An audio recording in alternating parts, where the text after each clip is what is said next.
Welcome to ZUMBI, a monthly conversation with artists, activists, and scholars whose work is influenced by the richness of Black life in Austin and around the world. Your host is writer and community curator Stephanie L. Lane. Good morning, KAZI listeners. So again, this is ZUMBI, named after Brazilian freedom fighter Zumbi dos Palmares, and as always, I am your host, Stephanie Lane. And as always, with me, making it happen, is DJ Slice. Are you there? I know you're there. Good morning, Stephanie. How you doing? You know, that's the question, right? I am not okay. And that's all right, right? That's right. That is all right. You're allowed to feel that way. Absolutely. I think that that's important. I think that's revolutionary in itself, giving yourself space to say, no, I'm not okay, and this is not okay. So that's where I am. And how are you this morning?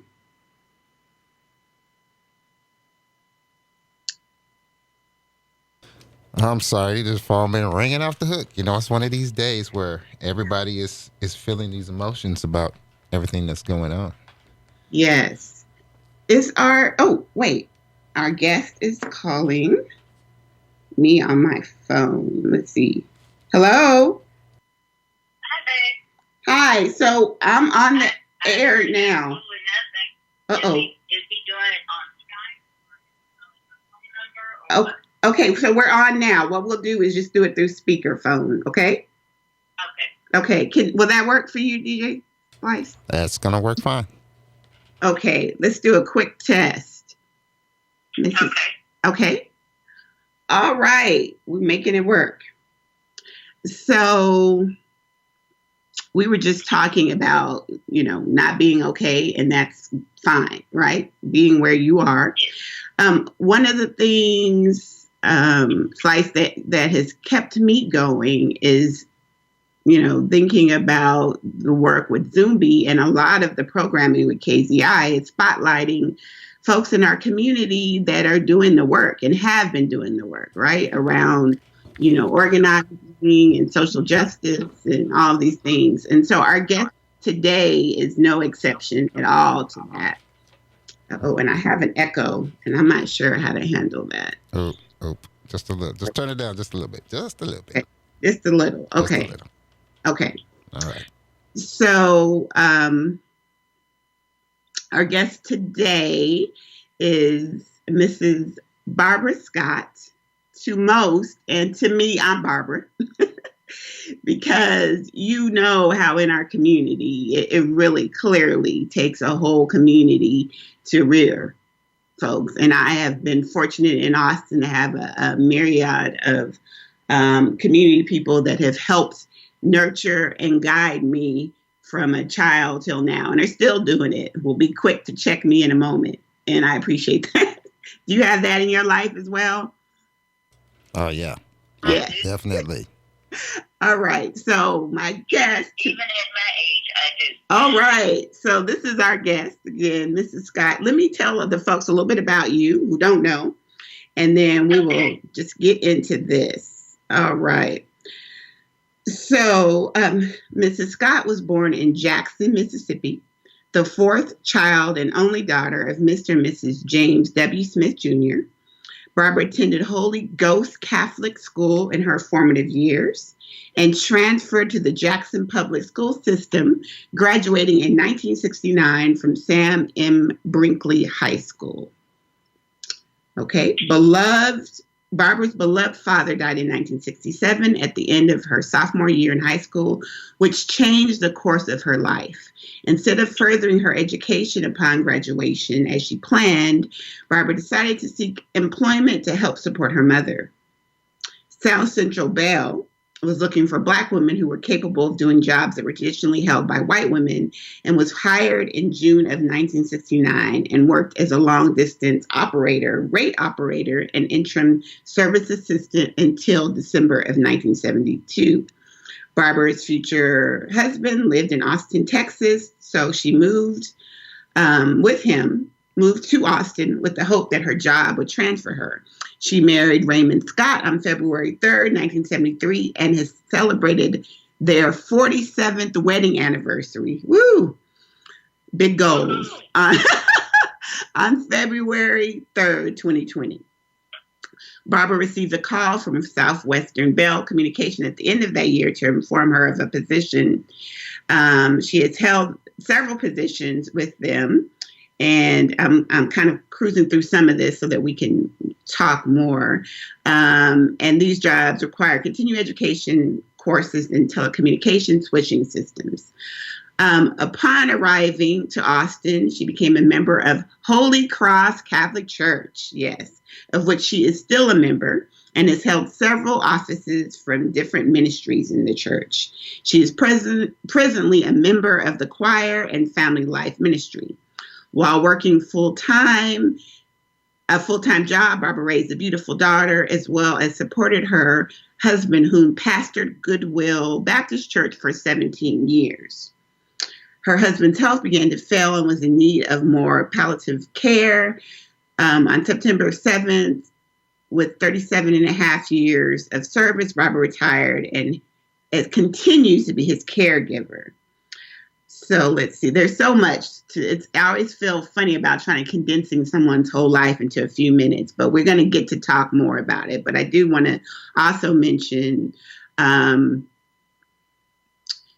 what kind of brought you into this work, which we'll talk more about. And you've mentioned in 1994, suffering from empty nest syndrome, she became involved with the Colony Park Lakeside Neighborhood Association, which is a big part of what we're going to talk about today. And so we'll stop for there and then bring this up in our conversation. Does that work for you, Scott? That works for me. All right.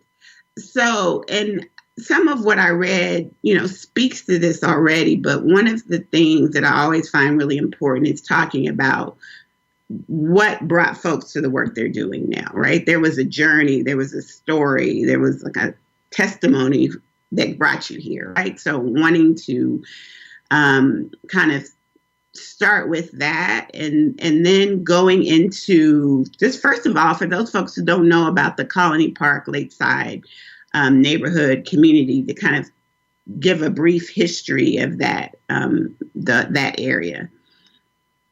Okay, Colony Park, Lakeside area is it used to be far east or eastern Travis County, and so now they consider us East Austin, since the old East Austin doesn't exist anymore, and there's Central Austin, and this community was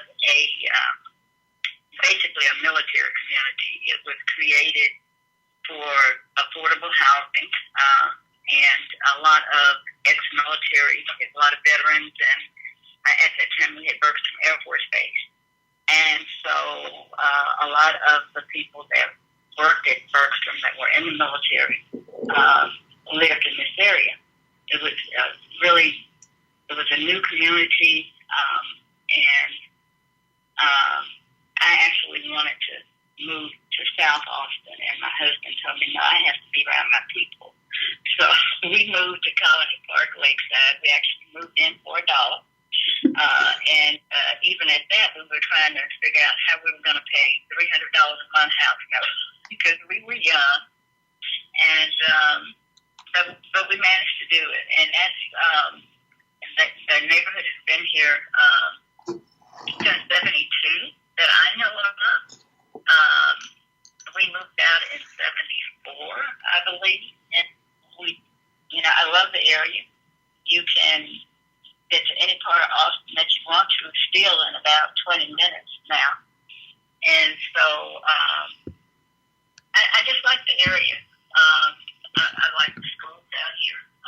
As we raised our daughter here. She attended, it was a little school called Mr. Francis School, I think. I can't remember. It's been so many years ago. And from there went to St. Austin to Flint, and stayed in the public school system until she LBJ, Jag, go Jags. And so that's some of the history of how we came to be. But the other history that people try to ignore is that we have been out here for over 40 years and that we have nothing in this area. Up until March 7th of this year, they opened our park. It's a 93-acre park, which when we first purchased the house, we're told all of these good things were going to be out here. Schools were going to be here. The first school, I think, that came out in this area other than LBJ, close to Colony Park, because LBJ is a different area than Colony Park. They call that the LBJ area. Was Barbara Jordan, and I believe it was here in maybe 92 or 93, I'm not sure. I know it was here by 94 because some of the students from LBJ were in the PALS program, and my daughter was one of those students, and they would come to LBJ down to Barbara Jordan to participate with the PALS program. And so that's all we had for a number of years. And then we got Balmer Overton Elementary School, and Gus Garcia is right down the road a little way on Johnny Marks. That's the only anything that looked like improving the neighborhood or building the neighborhood that existed up until, I believe it was 2008, when I think Danny Thomas was on the council, and he had to work a deal with someone to get Turner Roberts Recreation Center built, which is named after Dorothy Turner and Velma Roberts, who did a lot of activism in the Austin area. And there's a story there. It was built in 2008. I think in 2010 it started falling down because of how they built it. And so it had to be closed. And we were active during that time. We had another president of the Neighborhood Association, Ms. Alfreda Lovin. And she was the president for a number of years, and she just, got burned out. Right. Said, can't do this. And so I took over at that point because I was the vice president, and I've been the president ever since. And it's not the lack of, trying to have someone else do it. It's just a lack of people, and it's an unpaid job, and nobody wants, I don't think. So that's a little history behind the neighborhood and the neighborhood association and how I came to be in this position. Got you. Okay, this is a perfect time to also, we're going to take a quick break, and then we'll be back to talk more. Support for KAZI is provided by the City of Austin Cultural Arts Division. The City of Austin Cultural Arts Division, including art in public places, cultural funding, and the African American Cultural Heritage Facility, whose cultural art programs provide leadership for the economic development of the Austin's creative economy. Learn more at austincreate.gov. KAZI 88.7 FM. We have a very special guest in the house, Anastasia Mitchell from Central Health, and she is here to talk about getting tested. How are you doing this morning, Anastasia? I'm doing well. How are you? I am fantastic. So let everybody know who you are, the organization, and why you are here today. So I'm Anastasia from Central Health, and I'm here to talk about Central Health Funded Community Care offers drive-up testing for COVID-19. And this is really for people that are experiencing symptoms like fever, cough, difficulty breathing. They can get tested for free if they do not have insurance, or if they have insurance, they can still come to the site. If they have a doctor, they can come. If they don't have a doctor, they can come. But the person getting tested never leaves their car. They drive up, and the medical staff conducts the test through the window, wearing all the PPE or the personal protective gear, and they give the person a call within 2 to 3 days, and they'll let you know your results. All right. Now, where are these test sites? There's 7 different locations, one in downtown Austin at the Hancock Center, one at Manor High School, one at Barbara Jordan Elementary in Colony Park. There's also a testing location in Hornsby Bend, and at the Southwest Metro Park in Del Valle. There's a testing location in Pflugerville, and there's also one off of William Cannon in Dove Springs. And what are the time frames when people can drive through and get tested? The testing locations are offered on a rotating basis, Monday through Saturday. So some locations are open Monday, some are open Tuesday, Wednesday. It's on a rotating basis, and it's 9 a.m. to 4 p.m. What's that number to call for screening? 512-978-8775. We thank you, Anastasia, for coming through and sharing that very important information with us, all right? All right, we're going to take a little short break, come back on the other side. Y'all keep it locked to your favorite station, KAZI 88.7. At home, in your car, online at KAZIFM.org. We are the voice of Austin, 88.7 FM. All right, we're back. Before the break, we were talking with Mrs. Barbara Scott, who is president of the Colony Park. Do I say Colony Park Lakeside or? Well, it's the official name is Colony Park Neighborhood Association, Inc. Inc. Okay. So yes, the we encompass Lakeside because they only had actually at that time 1 or 2 people that were interested in trying to do something to bring economics and different things to the neighborhood. And gotcha. We it's a funny story behind that. We actually wrote them out of the bylaws. Mm-hmm. And so one of the very active members came to the meeting and told us, no, y'all can't do that. And so we put them back in the bylaws quickly.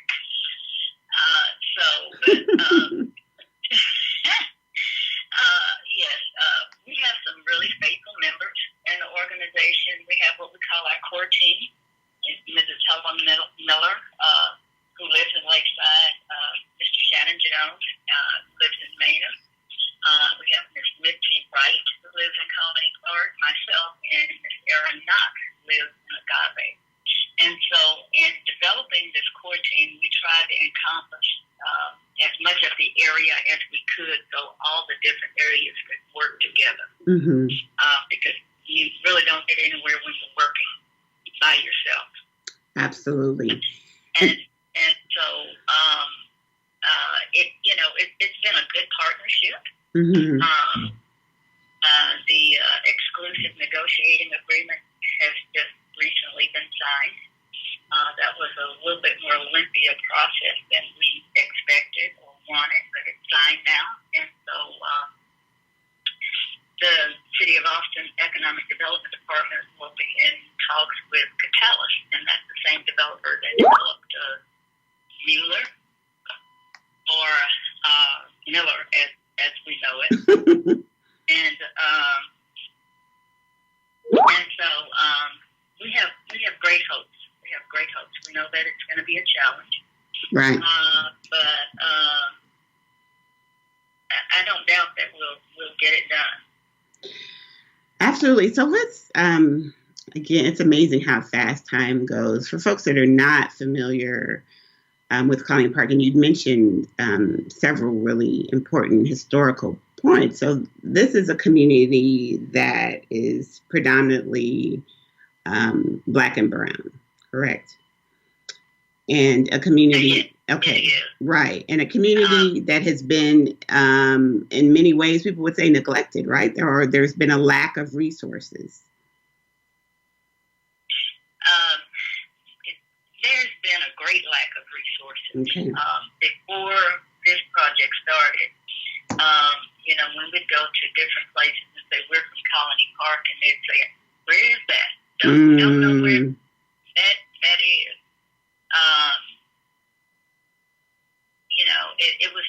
It was unreal because it was a beautiful neighborhood when I moved out here. Mm-hmm. And there's quite a few of us that are still here. Mm-hmm. When we moved, it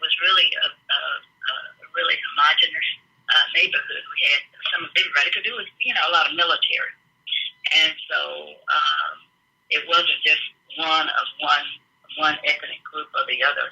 Now it's pretty much black and brown. Mm-hmm. And we can't get a lot of our brown brothers and sisters to come in and work with us. We have a large population of undocumented workers. And so there's always that fear. Right. Understandable. Mm-hmm. Right. You know, and the current climate does not help.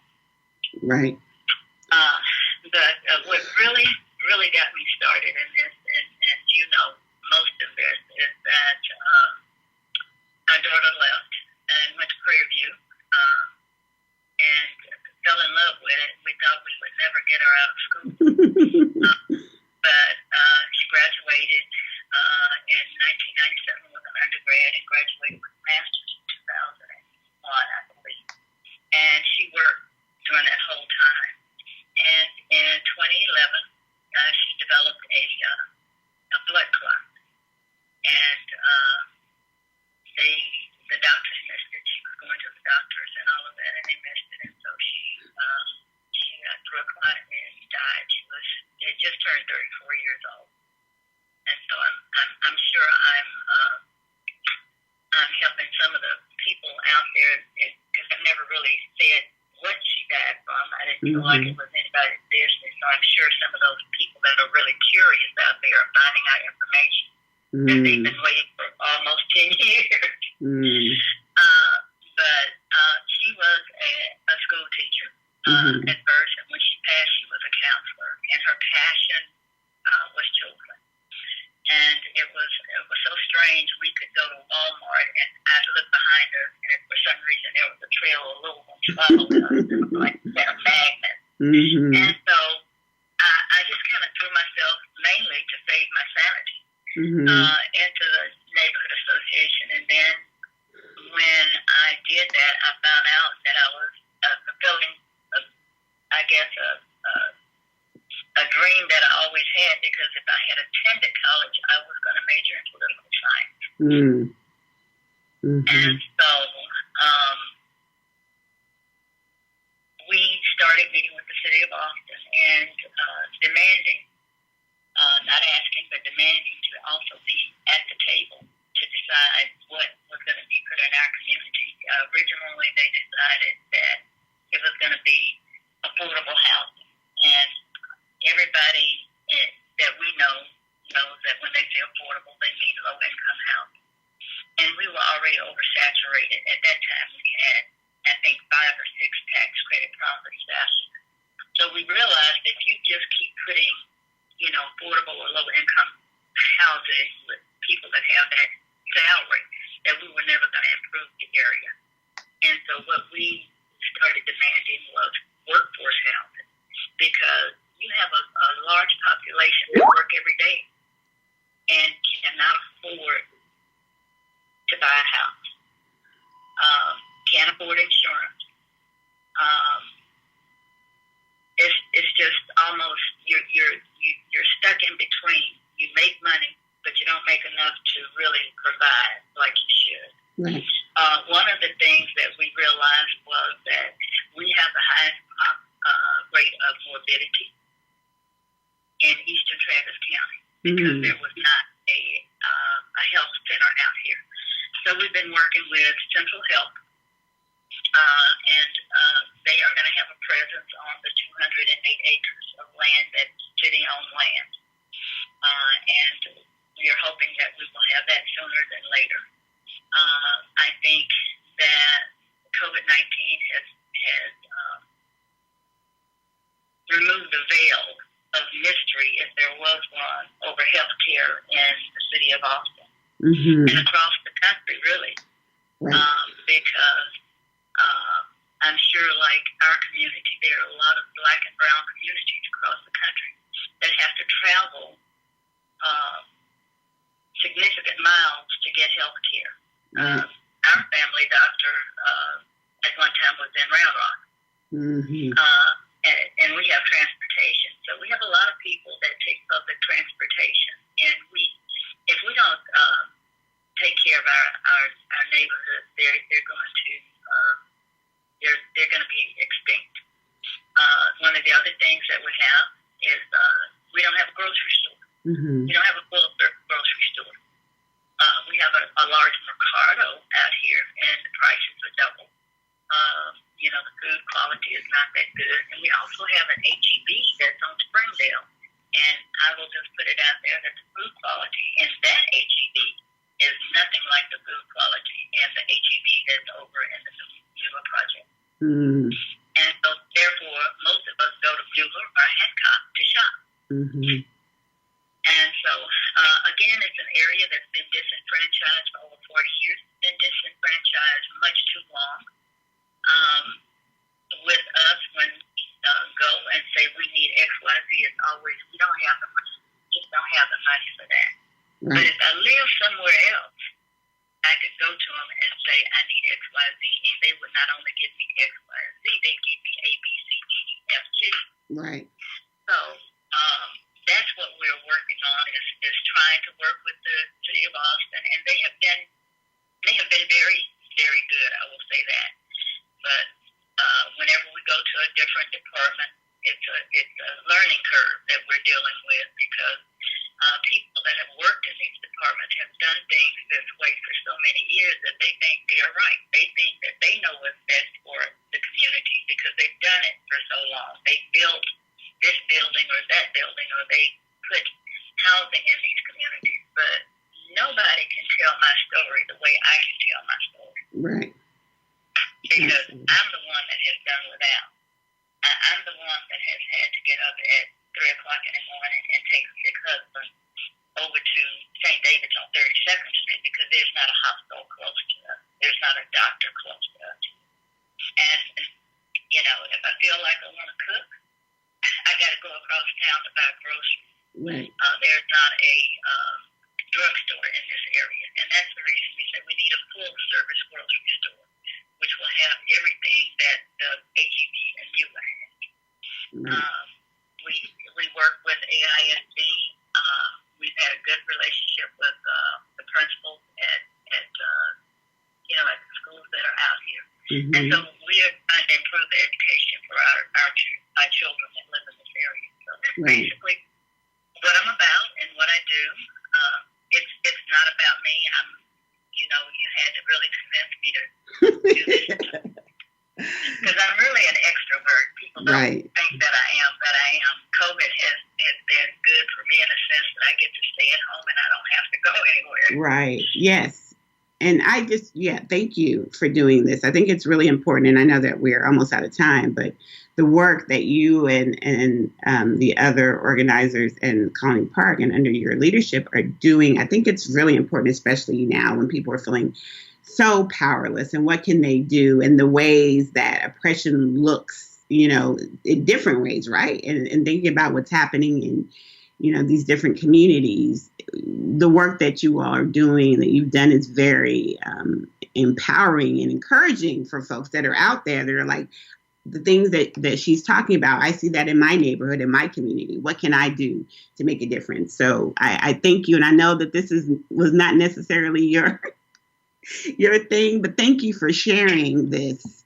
And is there any, in this quick minute that we have, kind of a quick closing, did you tell folks that are in these communities that seeing these same kind of issues coming to them directly, what would you say to them?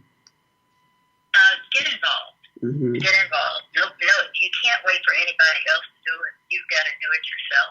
Right. And just let me say that I am so proud of the young people. I'm a child of the 60s and 70s, and I'm so proud of the young people that are demonstrating. Mm-hmm. And I know that people that are out there for the right reasons are not the ones that are being violent. Mm-hmm. I would like to say, please get registered and vote. Okay. During the 60s, we could boycott because we had black-owned businesses. We don't have a lot of those anymore. Right. So our power is at the ballot box. So please get registered and vote. Okay. Well, thank you so much for being here, and again for your work. And again, this is a reminder to all of us that the actions, and that there's so much work to do, and find out what that is for you. And so in closing, again, this was ZUMBI. I think it's really important right now for everybody to figure out how we can still be in community.